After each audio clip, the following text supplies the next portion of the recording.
Someone stops mid-sentence and stares at you a beat too long. Then comes the question, the same one you've heard 100 times, how are you not older than this?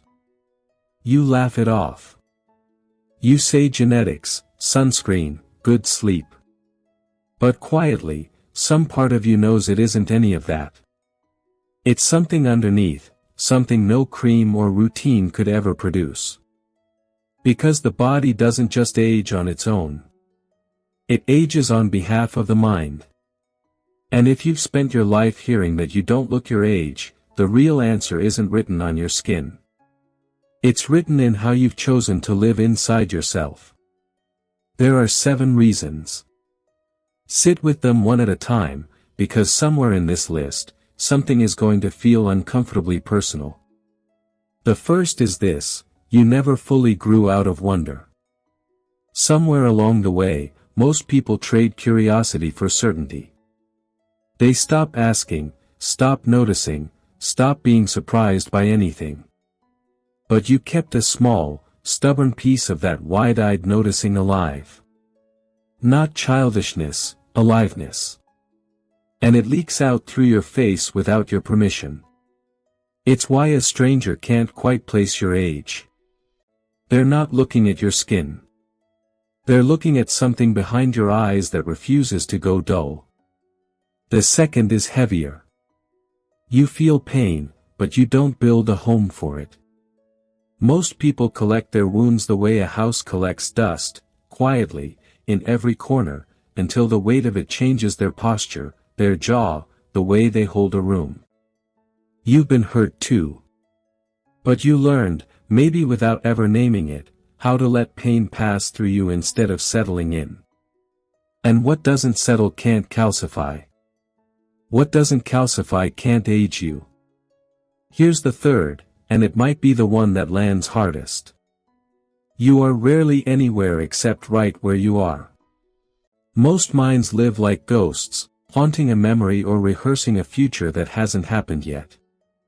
That constant time travel is exhausting, and exhaustion has a face.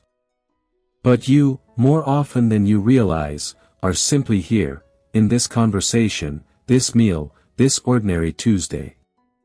And presence doesn't strain the body. It releases it. Fourth, you stopped performing a version of yourself that was never really you. There is nothing more draining than spending years playing a character built from other people's expectations. It shows in tightness, in forced smiles, in a kind of low static that never quite turns off. At some point, maybe quietly, maybe painfully, you put that character down. You let yourself be exactly what you are, even when it cost you approval. And the strange reward of that honesty is ease, an ease that softens a face far more than any product ever could. Fifth, and this one deserves a pause. You feel things all the way through, but you don't let them own you.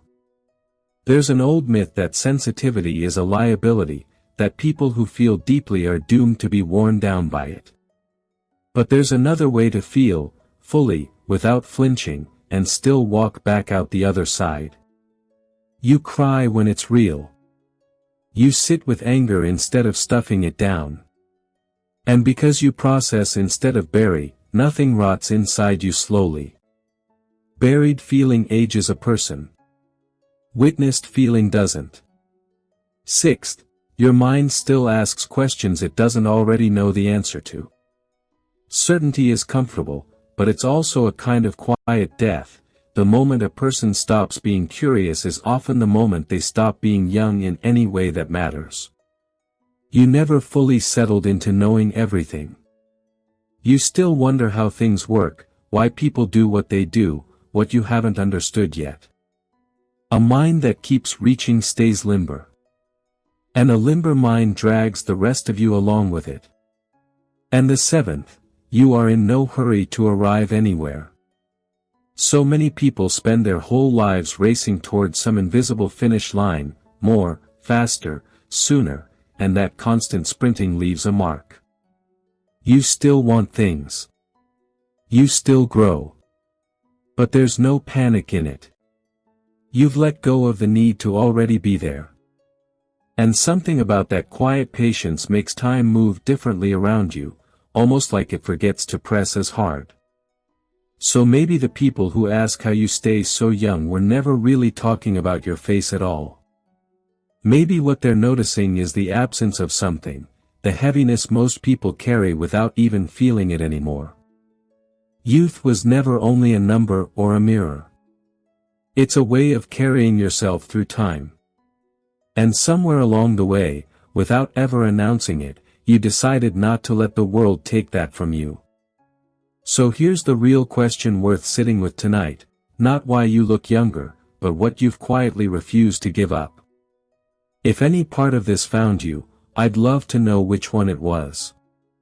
Was it the wonder, the way you handle pain, or something you can't quite put into words but felt the second you heard it? Tell me in the comments, and if this reached something in you, stay a little longer here. Subscribe, and let's keep uncovering these things together.